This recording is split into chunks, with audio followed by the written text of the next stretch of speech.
You have always believed you were the only kind of human. You are wrong. For most of our story, we were not alone. The Earth belonged to many kinds of humans. Some were stronger than us. Some were smaller. Some we are only now discovering even existed. They made tools. They made art. They buried their dead. They were people, just like you. And then, one by one, they vanished. Every kind of human but one. Only we were left. And the biggest mystery in human history is a single, haunting question. Why? But here's the twist. They never fully disappeared. Some of them are still alive, inside you, right now.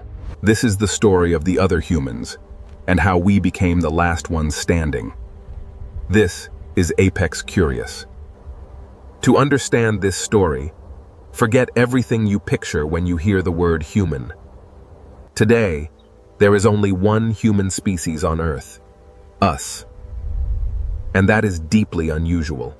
For almost our entire history, that was never the case. Go back just 100,000 years, and the world was full of different kinds of humans. At least 9 distinct human species may have walked the Earth at the same time. They shared the same planet, sometimes the same valleys, the same rivers. Some we have known for over a century. Others we discovered only a few years ago. And each one tells us something we don't want to admit. We were never special, just lucky. Let's start with the most famous, the Neanderthals. For a long time, we imagined them as stupid, hunched, grunting brutes. We were wrong. Neanderthals were powerful, cold-adapted humans who ruled Europe for hundreds of thousands of years. Their brains were actually larger than ours. Not smaller. Larger. They made sophisticated tools, controlled fire, and wore clothing to survive the ice. They hunted mammoths and cave bears up close, with spears, in a brutal, dangerous world. We've found Neanderthal skeletons healed from terrible injuries. Someone cared for them. They buried their dead. Some may have decorated caves and worn jewelry. These were not monsters. They were intelligent, emotional, deeply human. And then, around 40,000 years ago, they were gone. The strongest humans who ever lived simply vanished. And we still argue about why. Now for a ghost. A human species we barely knew existed until recently. In a single cave in Siberia, scientists found a tiny finger bone. It didn't belong to us. It didn't belong to Neanderthals. It was something new. They called them the Denisovans. And here's the astonishing part. We know them almost entirely from their DNA. We have barely any bones at all. A finger, a few teeth, a piece of jaw. That's nearly all that remains of an entire people. Yet their DNA tells us they spread across Asia, from freezing Siberia to the roof of the world. Some carried a gene that let them survive high in the mountains, where the air is thin. A whole branch of humanity, almost invisible, hidden in a handful of bones and our own blood. And they, too, are gone. Another kind of human, erased from the world. But the strangest of all lived on a remote island called Flores. There, scientists found the skeleton of a human that should not have been possible. A fully grown adult, standing barely 1 meter tall.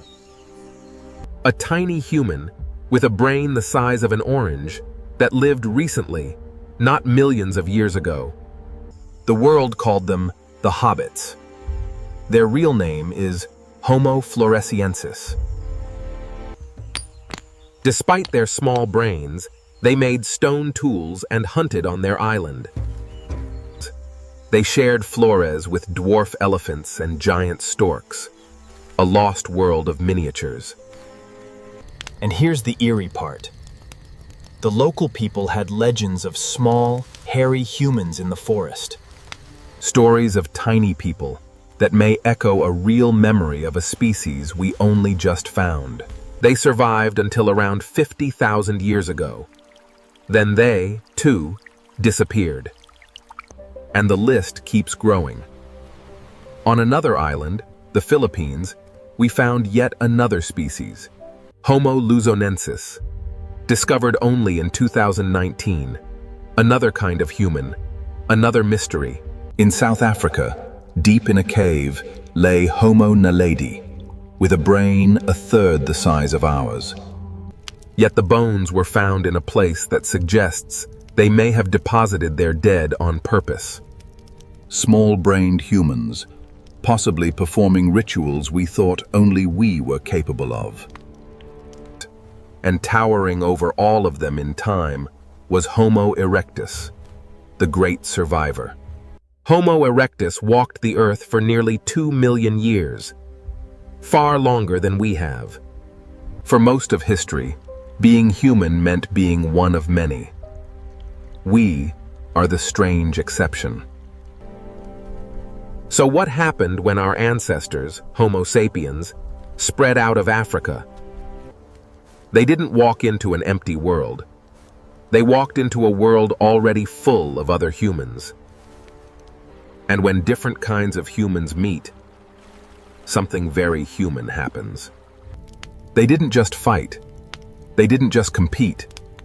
Sometimes they fell in love.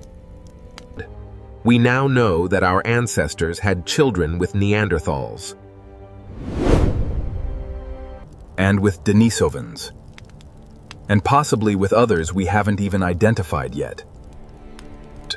For thousands of years, these human species lived side by side and blended together. Their worlds overlapped, their families merged, their bloodlines crossed. For a brief moment in time, Earth was a planet of many humans, living as one. And then, that world came to an end. One by one, every other human species disappeared. The Neanderthals, gone. The Denisovans, gone. The Hobbits, gone. Until only Homo sapiens remained. And the question that haunts science is simple. Why? There is no single answer. But there are clues. The climate was violently unstable, swinging between warmth and brutal ice. Populations of other humans were small, scattered, and fragile. Some may have been outcompeted, pushed out of the best land and the best prey. Others may have been absorbed, blended into us, until they no longer existed apart. Disease, carried between populations, may have devastated people with no immunity. A slow squeeze over thousands of years until the last ones vanished. But somewhere, at some point, the very last of another kind of human took its final breath, alone. It wasn't because we were stronger. The Neanderthals were far stronger than us. It wasn't because we had bigger brains. Some of them did. Homo sapiens built vast networks, trading and sharing ideas across huge distances. The answer may lie in something less obvious. The way we connected. We told stories, We made symbols. We passed knowledge from group to group, generation to generation. Where other humans lived in small, isolated bands, we became a single, connected web. Maybe that is what saved us. Not strength, not size, but connection and imagination. Or maybe, in the end, we were simply the ones who got lucky. But here is the part that changes everything. They are not entirely gone. When our ancestors had children with Neanderthals and Denisovans, their DNA became ours. If your roots lie outside Africa, you carry Neanderthal DNA inside you right now. It shapes your skin, your hair, your immune system, even how you sleep. Some people carry Denisovan genes that once helped humans survive at the top of the world.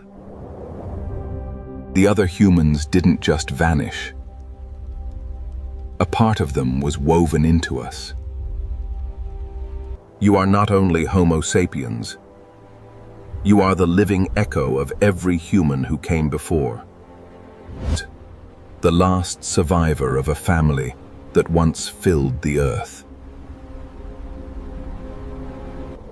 For the first time in the history of our kind, there is only one human species left. We are used to being alone. But it was not always this way, and it may not feel so certain again. Every few years, the Earth reveals another lost kind of human and rewrites the family tree. We are not the pinnacle of some grand plan. We are the last branch left on a vast, ancient tree. The other humans remind us how fragile and how precious our existence really is. I'm Apex Curious. Subscribe and keep uncovering the story of who we really are. Because we were never the only humans. We were simply the ones who remained.